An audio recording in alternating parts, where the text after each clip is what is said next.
I thought Black Narcissus was going to be a story about colonialism and religion, but it wasn't that. It was much more a story about isolation and a slow descent into madness, which actually put me in mind of something like The Shining.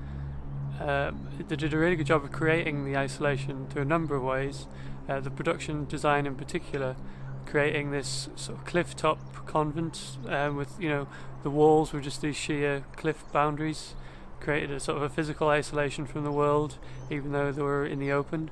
And then there was the cultural isolation of the nuns being totally different from the community they were living in.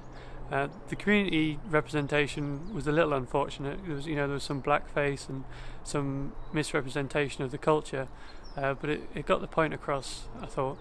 And there was also the weather aspect was good in creating an isolation, in that there was this just constant howling wind and sort of sense of cold. That quite often creates a sense of sort of buckling down and being trapped, and I thought that sort of contributed. And you can hear the howling wind in pretty much every scene, and they quite often use like the fluttering of curtains and things to emphasise the wind, so I thought that worked really well. I liked the use of colour.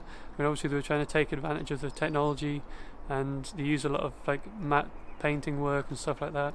I thought that gave a really good impression overall, create some really cinematic shots, and overall I really enjoyed the film and would definitely recommend it.